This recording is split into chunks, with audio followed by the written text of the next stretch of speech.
U.S. Open 2025. Alexandria falls to Spain's Cristina Bucsa in second round. Match at Flushing Meadows. The Filipino rising star fought valiantly against the unseeded Spanish player, but ultimately fell short in her bid to advance to the third round at the U.S. Open 2025.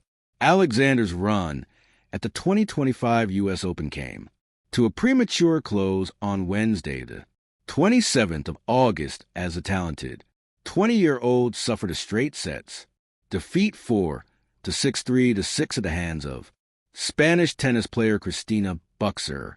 The match, lasting 1 hour and 22 minutes, proved to be an enthralling and enlightening affair as both players grappled over a single ticket to the third round as the partisan crowd threw their weight behind her. Eala stormed out to a 2-1 lead early in the first set. However, try as she might, the young Filipina soon found herself on the back foot against Bucsa, who slowly and surely gained the upper hand when it mattered most.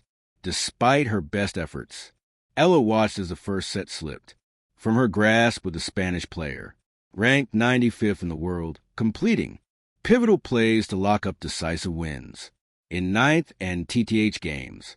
And while the second set brought a renewed sense of hope for the Filipina rising star, she could only watch as the errors began to stack up and the balls began to fall in Bucsa's favor, with the scoreline turning from concerning to insurmountable in a matter of minutes.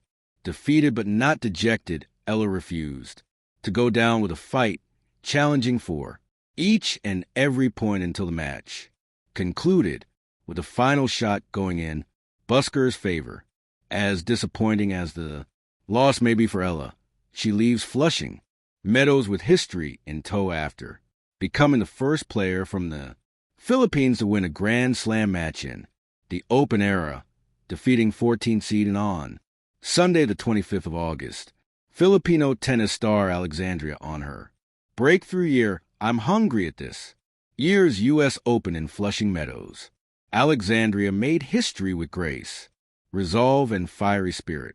The 20-year-old trailblazer from the Philippines became the first to score main draw singles win at a Grand Slam in the Open era, toppling 14th seed Claretors in a heart-stopping first round battle that ended 6-3, 2-6, 7-6, 13-11. But in the second round, Spanish contender Cristina Bucsa proved a steady foil.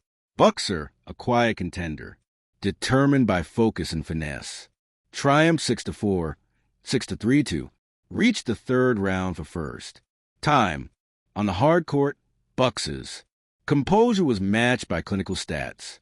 6 of 8 break points converted, 3 aces, and a first serve precision that outpaced Eala's 71.9% to 66.1%. For Eala, it wasn't a closed door, it was a stepping stone. She carved her place in the history of Philippine tennis, leaving behind a legacy of courage and planting seeds of future triumph. A creative tribute rise beneath the lights, the city, the racket, the dream. Under the cascade of stadium lights, the sports pulse echoed in every rally. Alexandra stepped onto the court with the weight of a nation in her heart, the echoes of her country's hopes drifting like fans' cheers across the net. In that sphere, time seemed to slow. Each serve came with breath held, each return loaded with promise. She played not just for points, but for the legacy of the generations before her, the children, watching the coaches who believed, and the unspoken hope that sometimes becomes a movement. Her burst of brilliance against tourism was electric, a phoenix rising on the horizon of tennis history. But the path of legends is seldom straight. Against Bucsa, Eala found an opponent whose game was a mirror of patience and precision. Each stroke was measured, each strategy calibrated. Yet, even in loss, there was triumph. She had etched her name upon these courts. She had spoken volumes with a racket. She had shown that boundaries are as elastic as our belief. Final words, the epilogue of a beginning, Alexandria's journey in New York ended not with a whisper, but a resounding statement. Though she fell in the second round, she a mage transformed, history maker, standard bearer, and living proof that audacious dreams belong on the world's brightest stages. This was not an ending. It was a prologue, staring over at you for a spectacular symphony yet to be played. Thank you for watching. Please don't forget to hit the subscribe button, like, and share.